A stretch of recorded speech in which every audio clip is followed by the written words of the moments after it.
Now today's topic is uncertainty principle. तो first of all हम देखते हैं कि ये अनसर्टेनिटी प्रिंसिपल किस पर अप्लाई होता है. ठीक है, तो इट इज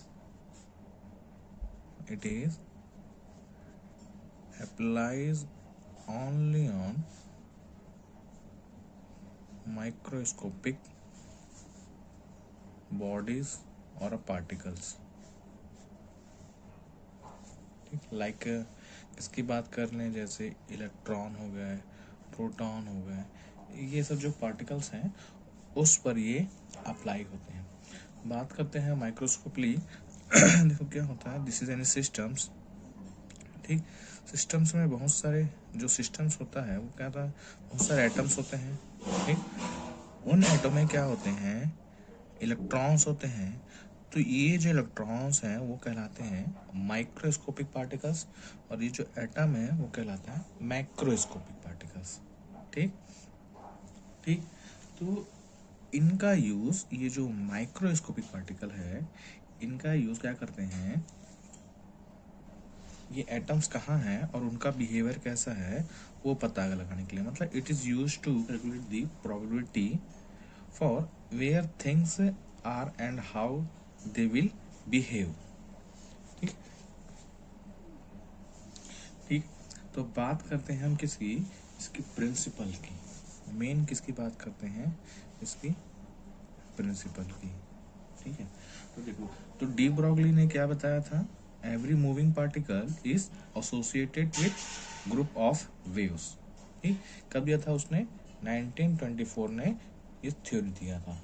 ठीक, उसके बाद क्यों ना है, इसी के बेस में है ना, इसी के बेस के मतलब वेव पार्टिकल ड्यूटी की बेस को मानकर 1927 में है ना, 1927 में हाइजेन ने ना, हाइजेनबर्ग्स ने क्या, इस लॉ दिया. ठीक, एक अनसर्टेनिटी प्रिंसिपल दी. उसने क्या माना, जो मैक्रोस्कोपिक पार्टिकल्स होते हैं, this is an systems and there this is the atoms of the systems. ठीक, तो ये जो स्कोपिकल पार्टिकल्स हैं, ठीक, इस मूवेबल पार्टिकल की जो पोजीशन है एट एनी इंस्टेंट, उसकी पोजीशन और उस पोजीशन पे इस पार्टिकल की मोमेंटम को हम मेजर्ड कर सकते हैं. ठीक है ना, इस प्रिंसिपल का मतलब जो कोई मैक्रोस्कोपिक पार्टिकल है उसकी पोजीशंस और उस पोजीशंस पे उसकी मोमेंटम दोनों क्या कर सकते हैं, at any instant time measure कर सकते हैं. बट बात करते हैं इसकी माइक्रोस्कोपिक पार्टिकल की. तो eight any instant time in microscopic particle की पोजीशंस और उस पोजीशंस में उसका मोमेंटम उसको मेजर, एक साथ मेजर करना पॉसिबल नहीं है ना. जो microscopic particles at an instant time उस पार्टिकल की पोजीशन और उसी पोजीशन पे उस पार्टिकल का मोमेंटम, ठीक, इसको at an instant time measure करना पॉसिबल नहीं है. क्यों, the reason is that according to quantum mechanics, the behavior of a moving particle is expressed by a wave packet है. और इस कंडीशन में है ना, इस कंडीशन में जो वेव की जो पोजीशंस होती है और इस पोजीशन में पार्टिकल, इस वेव पैकेट्स में जो पार्टिकल की जो पोजीशंस होती है ना, और लिमिट क्या होती है, वो अनसर्टेन होती है. ठीक है, तो जो माइक्रोस्कोपिकल पार्टिकल है एट एन इंस्टेंट टाइम उसका पोजीशंस एंड उसका मोमेंटम मेजर करना पॉसिबल नहीं है. ठीक, बिकॉज ये जो वेव पैकेट्स हैं, वो क्या करते हैं, एक ग्रुप वेलोसिटी के साथ, है ना, आगे की ओर बढ़ते हैं। दैट मीन इस पार्टिकल की जो वेलोसिटी और मोमेंटम वो क्या होता है, अनसर्टेन होता है। सो इसका जो प्रिंसिपल है वो क्या बोलता है, it is impossible to determine simultaneously the exact positions and momentum of a microscopic particle. ठीक, ये है इसका main principle. Let us consider if at any instant time the positions है ना, the position and the momentum of the particle are simultaneously measured। तो उस condition मानते हैं कि del x, this is an del x, this is the uncertainty is measured of positions, ठीक, and this is del p, this is what, del P, ठीक, and this is the uncertainty in measured of momentum at an instant time. तो इस principal, तो वो Heisenberg principal के अनुसार क्या होगा, इनका जो मल्टीप्लिकेशन होगा is nearly equal to h cut, और बोल सकते हैं h cut is equal to क्या होता है, एच अपॉन 2 पाई। तो ये है मेन प्रिंसिपल हाइजेनबर्ग अनसर्टेनिटी का। ठीक, इसको हम अदर फॉर्म में भी लिख सकते हैं, कैसे, डेल एक्स और dot del P is greater than और equal to h cut upon 2। This is another form of Heisenberg uncertainty principle. So therefore it is possible to measure the positions of particle with certainty, and it will not be possible to measure the momentum with certainty। ठीक है, है ना। तो अब इसके इसको another form में भी देखते हैं। तो एक फॉर्म में देखते हैं in terms of energy and time, है ना, in terms of energy and time. तो एनर्जी टाइम के टर्म्स में देखें तो del e dot del t is greater than और equal to h cut upon 2। मतलब therefore the product of the uncertainty in measure of the energy and uncertainty the measurement of the time, है ना, is of order by h cut upon 2 और होना चाहिए H upon 2 पाई। ठीक, तो एक form और देख लेते हैं, मतलब इसको अनदर इस प्रिंसिपल को दो एक्सप्रेशन में और लिख सकते हैं। ठीक, तो देखो सेकंड है, पहला था in terms of energy and momentum, and another form is a terms of angular position and angular momentum. ठीक, del j dot del phi is less than और equal to h cut by 2। Therefore, the product of uncertainty in measurement of the angular positions and the uncertainty in the measurement of angular momentum is of the order of h cut by 2 और h upon 2 pi। ठीक है, तो ये दो terms थे, मतलब जो Heisenberg uncertainty principal है, इन दो टर्म्स में भी हम उसको डिफाइन कर सकते हैं। अब देखते हैं, देखो दिस इज एनी वेव, ठीक, and this is the another wave.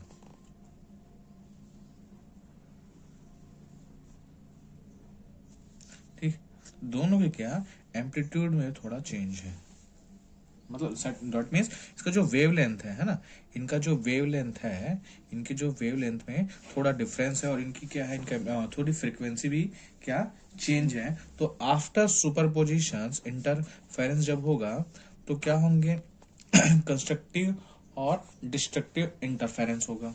तो कंस्ट्रक्टिव इंटरफेरेंस होगा तो इनकी जो एम्पलीट्यूड है वो क्या होगी, बढ़ जाएगी।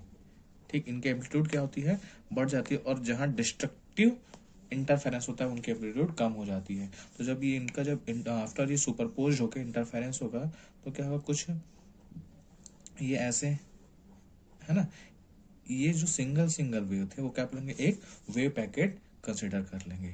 ठीक, तो उनका ये ऐसे एक वेव पैकेट बना लेंगे और ये चलते रहेंगे आगे की ओर। ठीक है, और ये जिस वेलोसिटी से मूव करेंगे, और ये जिस वेलोसिटी से ये जो वेव पैकेट्स हैं, ये जो जिस वेलोसिटी से मूव करेंगे उसको बोलते हैं ग्रुप वेलोसिटी। और इसके अंदर जो पार्टिकल्स होगा, इसके अंदर जो पार्टिकल होगा उसकी भी वेलोसिटी किसके इक्वल होगी, इस ग्रुप वेलोसिटी के इक्वल होगी। और जहां ये कंस्ट्रक्टिव इंटरफेरेंस होता है, लाइक दिस पॉइंट और दिस पॉइंट और दिस पॉइंट, तो इन पॉइंट को क्या बोलते हैं, नोड्स बोलते हैं इनको। क्या बोलते हैं इनको, नोड्स, है ना। ठीक, मतलब इन पॉइंट पे जो रिजल्टेंट एम्पलीट्यूड होता है वो क्या होता है, जीरो होता है। ठीक, वो इसी कारण क्या बोलते हैं, इसको नोड बोलते हैं। तो अब देखते हैं इसका मैथमेटिकल एक्सप्रेशंस और अ प्रूफ।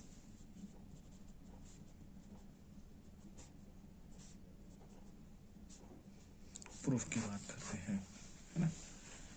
देखो, consider this is a first wave and this is another second wave, जिसकी फ्रिक्वेंसीज क्या है, डिफरेंट है ना। और क्या करते हैं, आफ्टर सुपरपोजिशन ये एक ग्रुप वेव की ग्रुप वेव से वेलोसिटी से आगे की ओर बढ़ रहे हैं। ठीक है ना। और ये वेव पैकेट्स क्या है, इन दो वेव्स के सुपरपोजिशन आफ्टर इंटरफेरेंस से ये बना हुआ है। ठीक, लेकिन दोनों के क्या है, इस केस में क्या बोलते हैं, एम्पलीट्यूड अब सेम है बोल देते हैं, लेकिन बट द वेवलेंथ क्या है, डिफरेंट है ना। ये दो, इनका जो एम्पलीट्यूड है वो क्या बोलते हैं, सेम है। देखो इस पॉइंट पे इस पॉइंट एम्पलीट्यूड तो सेम है, बट इनका जो वेवलेंथ है वो क्या बोलते हैं, डिफरेंट है। तो उस केस में, है ना, तो एक फर्स्ट जो वेव है उसकी इक्वेशंस हैं, y1 is equal to A sine और उसकी frequency omega t, k one x momentum. ठीक है, एंड द सेकेंड वेव है उसका y2 is equal to A sine omega two t k two x. तो क्या होते हैं, ये वेव पैकेट कैसे बनाते हैं, सुपरपोज्ड हो गए। That means the resultant displacement कितना हो जाएगा, है ना, the resultant displacement. So y is equal to y1 plus y2, इतना इसका क्या हो जाएगा, resultant displacement. So y is equal to y1 plus y2, तो पुट करते हैं इसकी वैल्यू। तो y1 की वैल्यू है a sine omega one t minus k one x plus a sine omega two t minus k one x. ठीक, this is a equation एक है। तो दोनों के एम्पलीट्यूड क्या है, सेम है।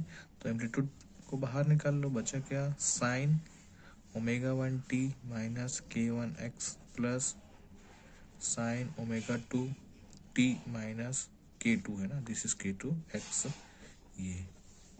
ठीक है, देखो अपने को फॉर्मूला पता है, एक फॉर्मूला होता है sine C plus sine D is equal to क्या होता है, two cos c minus d divided by 2 and sin c plus d divided by 2।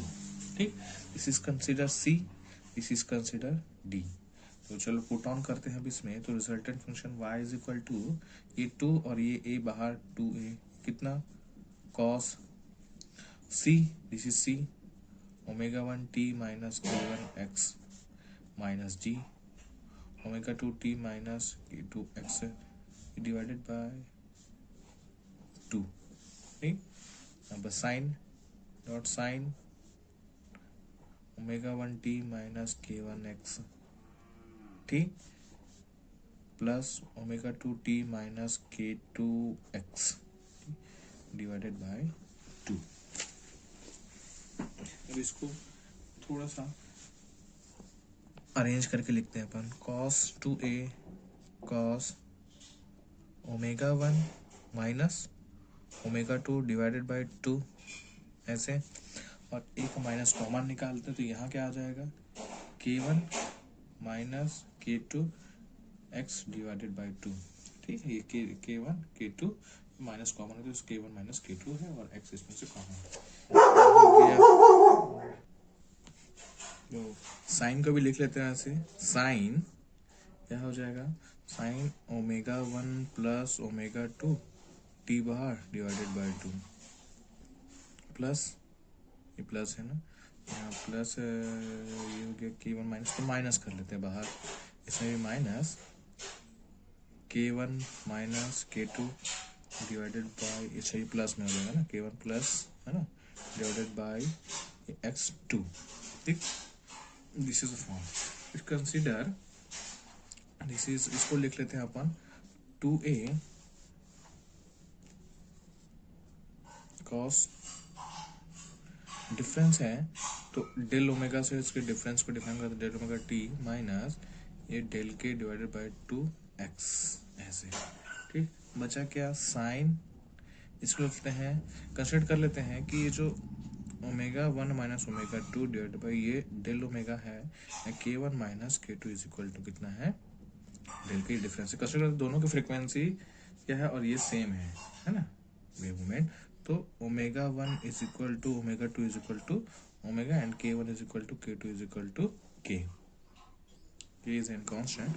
ठीक है, तो इस केस में क्या हो जाएगा, ये यहाँ पे ये 2 ओमेगा, तो sine 2 omega t divide by 2 minus 2k divide by 2x इतना हो जाएगा, ये 2 ये 2 ये 2 2 इससे कैंसिल, तो यहाँ पे क्या आ जाएगा, y इज इक्वल टू, ठीक, y is equal to 2a cos del omega 2t minus del k 2x dot sine omega t minus kx is equal to 0 ऐसे।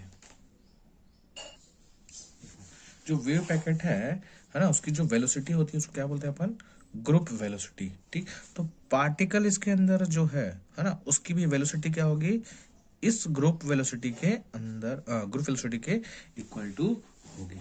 मतलब ये जो तुम नोड्स हैं है ना, जहाँ पे इनका रिजल्टेंट एम्पलीट्यूड क्या है 0 है, तो इन दोनों नोड्स और इन दोनों नोड्स के अंदर ही पार्टिकल क्या होगा, मूव करते रहेगा।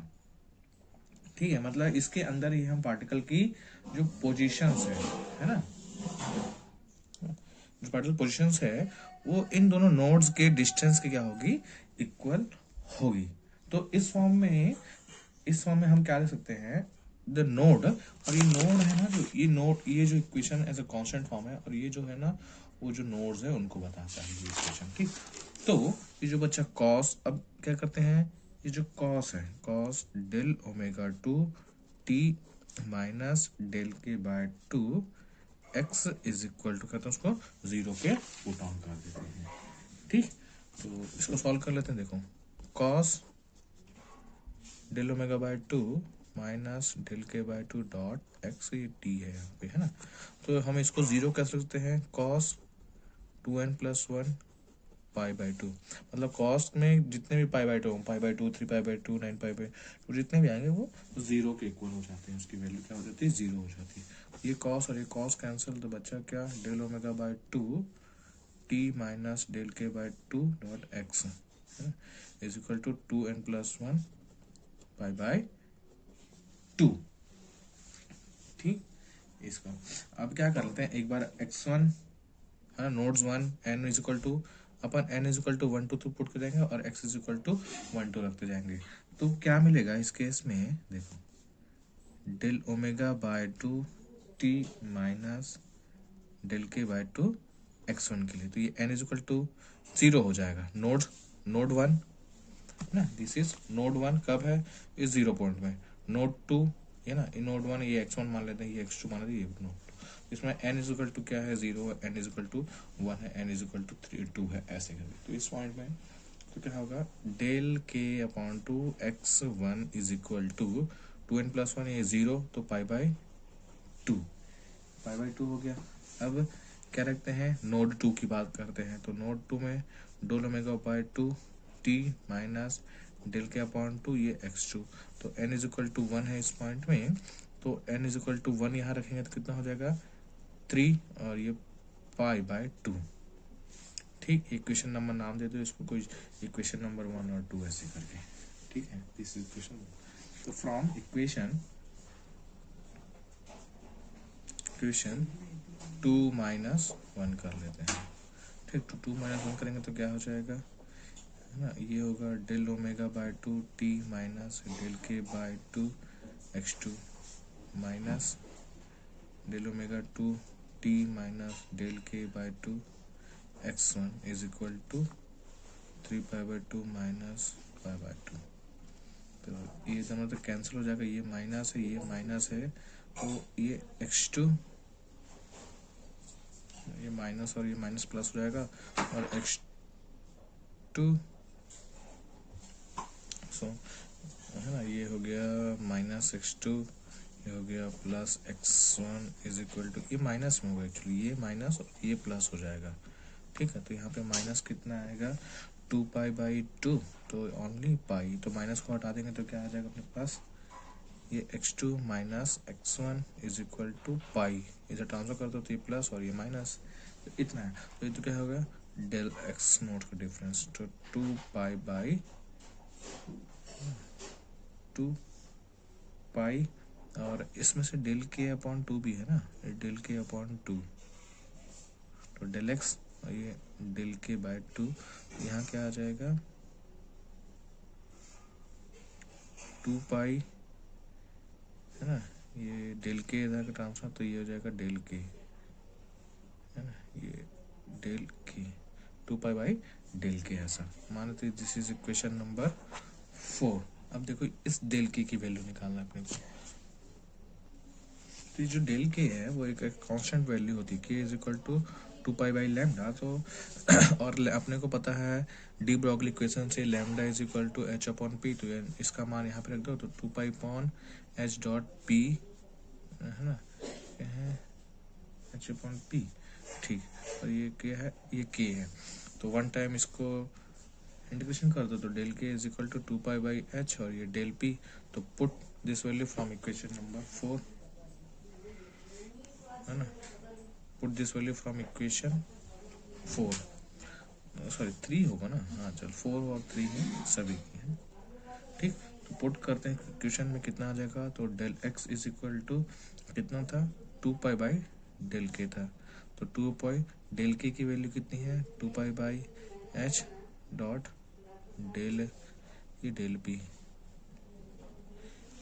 ठीक, ये दोनों कैंसर, तो क्या हुआ यहाँ पे डेल एक्स अपॉन ये h ऊपर h अपॉन डेल पी, तो del x dot del P is equal to h, this is proof.